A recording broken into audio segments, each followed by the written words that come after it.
Hello everyone. Today I will be featuring the Mogami. Well, the natural follow-up after the Myoko. This is the tier 8 Japanese cruiser.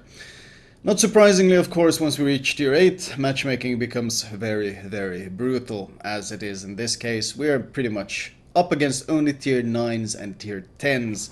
There's like 2 or 3 tier 8 ships on the enemy team. So this is going to be a challenge, to say the least. The Mogami, of course, struggles quite heavily against battleships, well, higher tier battleships, if it has to be in any way in the open. It's pretty much coated in 25mm armor everywhere. It has a thin strip of 30mm armor, pretty much high on the belt. The problem is, of course, that the enemy has Musashis and Yamatos, which completely ignore this 30mm armor as well. So in general, I am completely unable to bounce pretty much any of the AP on the enemy team. So that alone means that we're gonna have to play extremely safe. I think I just set a fire on that Des Moines as he sailed past. Sorry about that. I was, of course, trying to shoot the Des Moines. I was a bit surprised he didn't shoot the Fletcher. I was a bit surprised the Des Moines didn't slow down and try to shoot him as well, since, of course, killing this Fletcher should be the priority. The enemy has a pretty unfortunate DD advantage. We have a Kaba and a Yugumo. They have a Fletcher, a Shima, a Benson. So they have a bit of an advantage here, which is going to make life a fair amount harder. Now, I am running the Mogami in the 155mm spec because I think it's the most fun spec to run it in. Of course, I also own the Atago, and I just played the Myoko. So after all this 203mm spam, it's fun to switch back to 155s. Now, 155mm guns really need IFHE in order to be effective. So in order to actually make use of the Mogami with the 155mm spec, you will have to spec for IFHE. You can play it without it, but it will not be nearly as effective since your shells will be shattering so very much against the armor of the enemy ships. In general, you still don't do as much damage as you like against ships like the Yamato. You can see how many shattered shells I'm getting. And that is, of course, his very strong armor that is shattering the shells even with IFHE. However, Mogami has 15 of these guns. If you upgrade to the 203s, then you only have 10. But with 15 of these guns and the very fast reload, the fire chance is, of course, extremely high, simply because you're throwing so many shells in the air. The actual fire chance per shell is something like 9%. And considering we're shooting a tier 10 ship, which has 50% fire resistance, we're probably talking about 4.5% fire chance. So not quite as impressive in that sense. Still though, we do get a second fire on him, which is exactly what I wanted. We have control of B.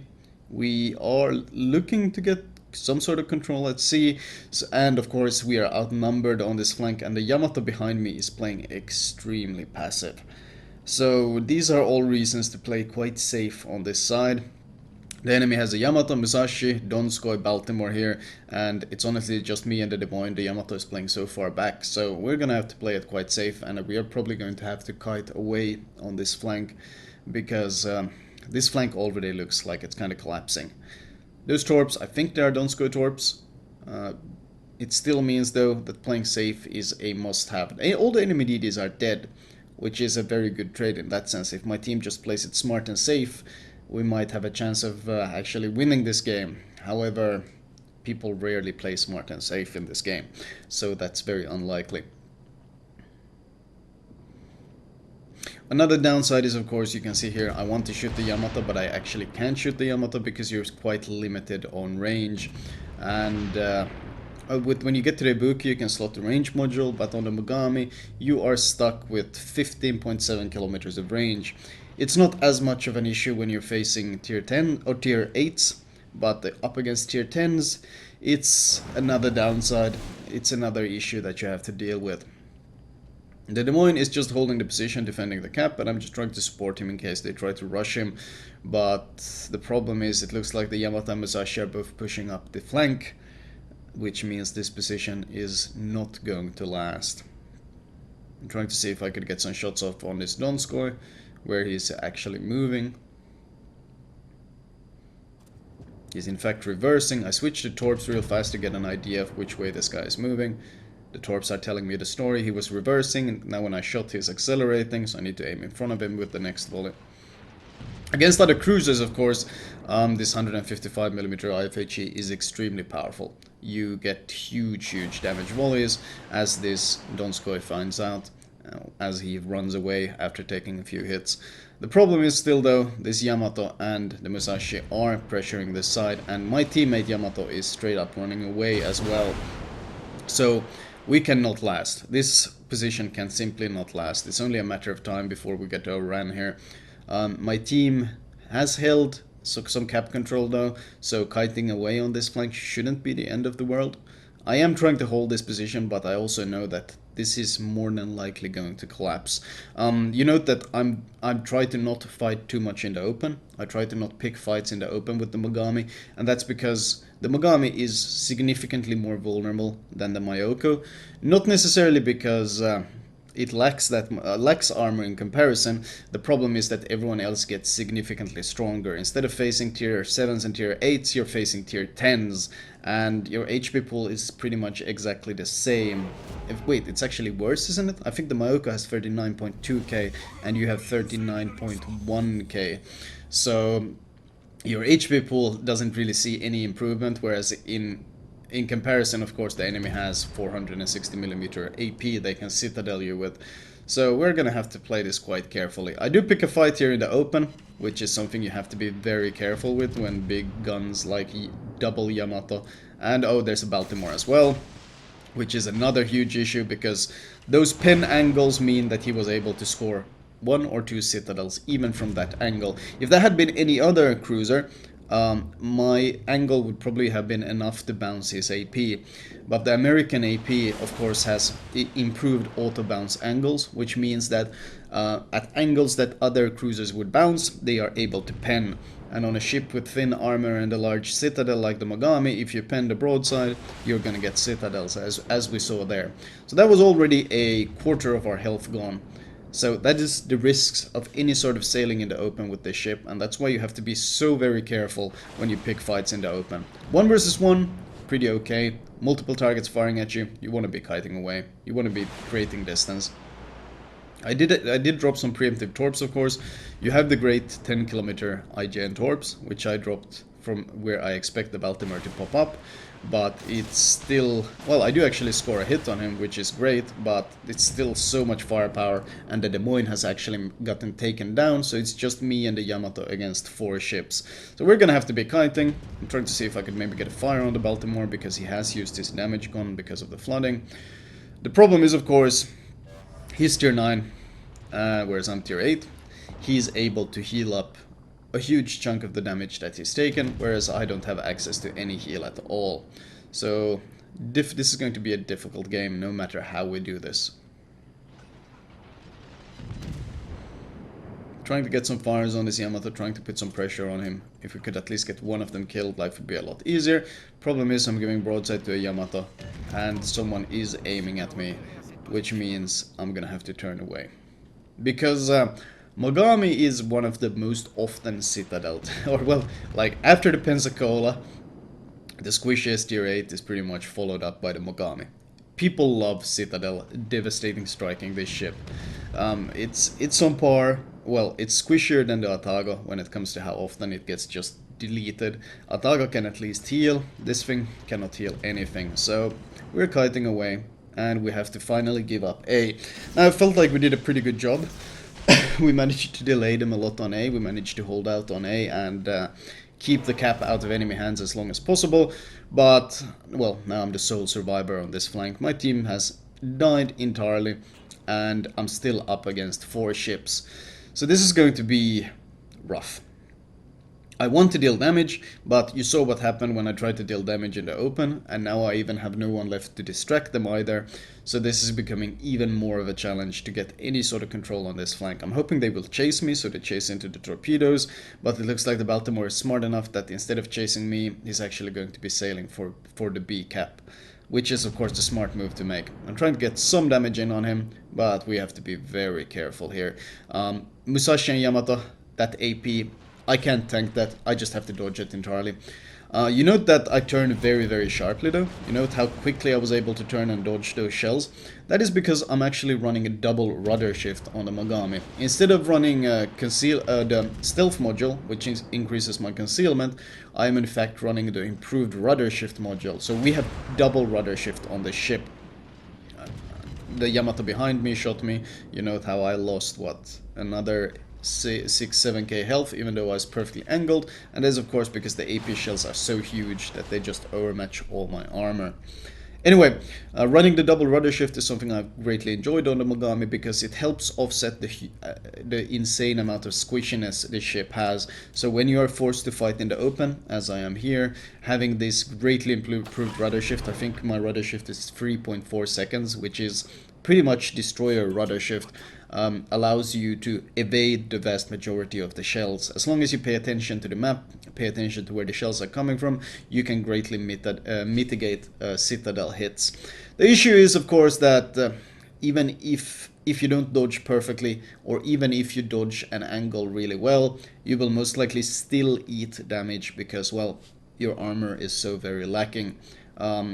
Your most of your armor is 25 millimeters, and even 380 millimeter guns can overmatch that, which means Bismarck, Stirpitz, Alsace, Richelieu, all these guys, they overmatch your armor. So even if you angle, they will still be able to pen you. Unless you manage to angle, somehow get them to fire perfectly at your broadside, your citadel armor, while being angled enough that it bounces. That is pretty much the only situation where you can actively bounce any of these shells.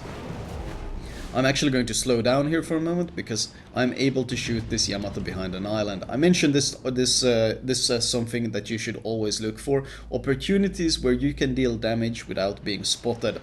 Ideally, as a cruiser, you always want to be dealing damage, so you can't just sit behind an island for all the game, because if you can't fire at anything, then you're being useless. If you can, however, consistently deal damage and do it without taking any damage in return, well, then you're living the cruiser dream. Dropping some preemptive torp since it looks like the Richie is actually pushing up from B, pushing up for the flank. Meanwhile, of course, the Musashi is chasing in the spawn as well, so I know this is not a position I can hold for long, but I am trying to hold it for long enough to put some pressure on this Yamato to help my own Yamato overcome and win this fight. I think he has used damage gun as well, and the fire chance does kick in and gives me a fire. I'm trying to stay here. As you can see, I keep constantly an eye on the minimap and keeping an eye out from when this Richie will pop up around the corner. I think he's about to pop up now, so I start accelerating. I can't stay here, I can't maintain this position anymore, but we did get a lot of damage on this Yamato, and I think I might have helped my Yamato quite a bit there. The Richie pops up, I angle heavily. Note how angled I am. Trying to get him to shoot my broadside, and it looks like he hit my stern and quite high on my ship with most of those shells, so he ended up getting a bunch of overpens. Because once again, if he hits the sections of my ship where there's 25mm armor, he's just overmatching it, which means my angling doesn't matter, so he just punches straight through the armor like it practically isn't there. And that is, of course, the Mogami weakness. Like the armor isn't there at all. I have, however, forced his damage con. I angle sharply. I think he pinned me through the stern in this case. I might have angled a bit too much in an effort to dodge the shells, but there's just the problem with the Mogami is there's really no good way of angling. You have to dodge the shells, which is what I'm trying to do, but at these ranges, especially against Richelieu's shell velocity, he's bound to get some hits, and every time he gets hits, he's going to be dealing damage, because your armor cannot withstand those hits at all, and that is the Mogami's greatest weakness. I did cause a flooding with the torp though, and I know his damage con because of that, so these fires I'm setting on him are guaranteed going to get the kill, and there is nothing he can do about it. He is burning to death behind the island. He looks like he's healing, so I'm shooting another volley just in case, and he does die. Meanwhile, the Yamato across the map gets another hit on me. It might not look like much. Oh, it was only a 4k hit, Flamu. That's not a big deal. But when you only have 40k health, a 4k hit is 10% of your health. So that one pen cost me 10% of my health that I cannot recover at all. And that just feeds into this Mogami squishiness, the legendary Mogami squishiness. In my book, it's just as legendary as the Pensacola squishiness. The DPM, of course, with AR kicking in is really insane, though. I mentioned it's really strong against cruisers, and you can see this Donskoy here. It's 6k plus, what, another 6k or 5 plus 6k. 11k HE damage in just a couple of seconds from 2 volleys. So the raw DPM of the ship is, of course, insanely strong. Now, both the enemy battleships are actually dumb enough to sail into our spawn, which means they're giving up a lot of map control, which means if my Yamato... Oh, never mind. I was hoping my Yamato would push in and survive, but it looks like my Yamato actually grounded full broadside to their Musashi, and my Yamato got killed. However, if the Lion here, next to me, if the Lion just keeps kiting and spamming HE backwards, we're going to be fine. The problem is my Lion is actually turning around and fighting them, which means I have to help him.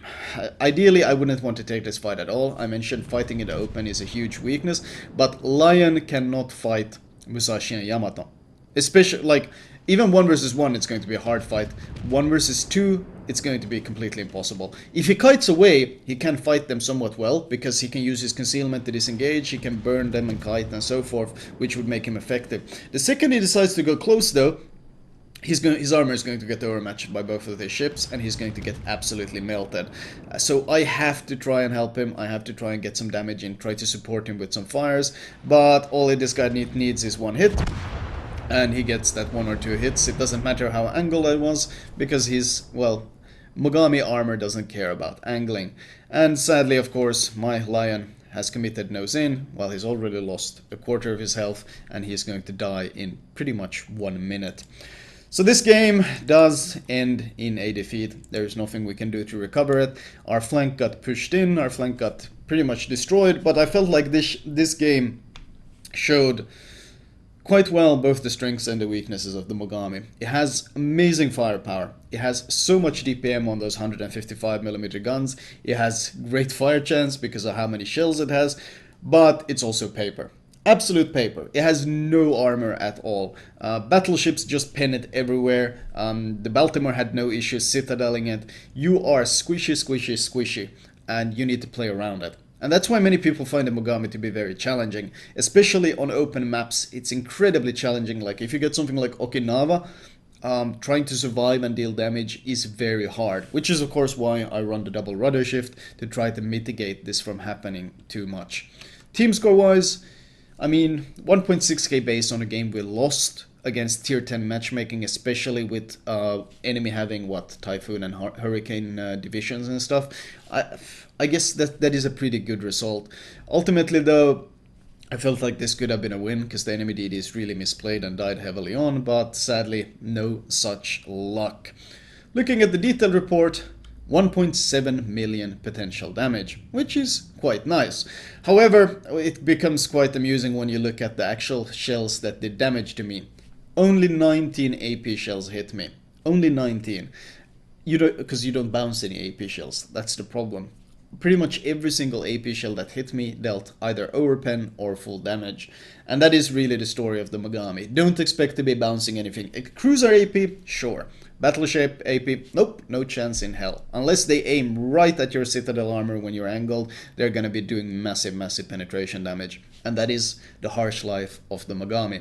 On the other hand, though, we were 500 damage off Witherer, and you can see that, well, 789 shells fired, even though I couldn't fire as much as I would have wanted to because I had to play safe. And of course the ships that we were shooting at were tell the story of the matchmaking: Donskoy, Baltimore, Musashi, Yamato, and the Richelieu that we actually killed. Still though, the Mogami is a fun ship, the Mogami is a strong ship, but the Mogami is not an easy ship to play, because the Mogami is extremely punishing. Any mistakes, any fights in the open, yeah, you're gonna pay for it. And that will take some time getting used to. I might cover another game of the Mogami, we'll see, because it's gonna take me a while to grind to the Ibuki. I've been playing it on the Russian server as much as I can, but it's probably going to take me a while regardless. Anyway, let's move on to my recommended build. Right, as usual, I will start with the modules. Now, the very first thing you want to get on the Mogami is absolutely the range upgrade. The default range of 14.2 is just way too little, especially if someone is sailing away from you. You have to go within like 13 kilometers because of how long the shells travel. So dealing with that kind of range at tier 10 is just suicide. So get the range upgrade, follow it up with the B and then the C hull. You don't need to get the gun upgrade at all because we're going to be sticking with these 155mm guns because I see almost no reason to go for the 203s. If you don't wish to spec for IFHE, then these are an option if you don't wish to spec for IFHE at all. But honestly, I feel like considering how long the grind through the Mogami is, we're talking like 150k XP plus all the XP for the hull upgrades. This is a pretty damn long grind, and 155mm Mogami is a very fun cruiser to play. So I feel like you're kind of missing out if you don't want to respec your captain at all. But if you have economical reasons for not doing it, then I perfectly understand, and you might as well get the hull upgrade, because without IFHE there's not nearly as much point running the 155mm guns. Consumable wise, priority is as usual damage control, followed by defensive AA, followed by fighter plane, in that order. Upgrade wise, turret survival, AA duration. Your AA is pretty damn pitiful, and considering we are already running last stand, steering gear isn't as important. If you don't want to run defensive AA or you don't have it, then just run steering gears mod. AA range, to increase this slightly more. I mean, it's still not particularly impressive, even with the C hull, but you can shoot down some planes. Tier 8 planes you have a fairly good chance of shooting down. Better rudder shift, and I actually go for double rudder shift modules here, mostly because the default concealment of this ship is already so fantastic at 10.3, and the double steering gears mod actually allows you to get a pretty incredible rudder shift of 3.4 seconds. Captain perks wise, priority target, followed by last stand. We are talking Mogami here. The turret traverse is pretty okay. It's not nearly as bad as the Mayoko, so you can delay your expert marksman if you so choose and get AR as well at some point. But fire chance, concealment expert, and instead of going for anything else, get IFHE. This is of course for 155mm guns. Now, I did move my Akizuki captain on this guy, so I actually have a 19 pointer now instead of the 15 points I would usually have. The new captain, I think it was a 15 point captain I was leveling. Yeah, 15 point, this is my Mayoko captain. I did switch to this guy since we are high enough in tiers and I barely play my Akizuki on Russia anymore, so might as well.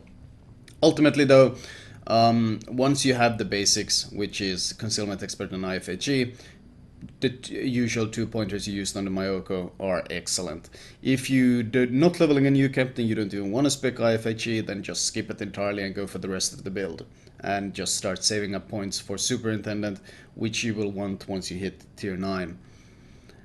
Flag wise, honestly, same cruiser flags that we saw earlier, with the exception of course, well, you want to run as many XP flags as you possibly can, but the fire chance flags are even more valuable when you run the 155mm setup, because your fire chance is so very low, and increasing it by a percentage is quite significant. Anyway, that was my Mogami commentary. I hope you guys enjoyed it.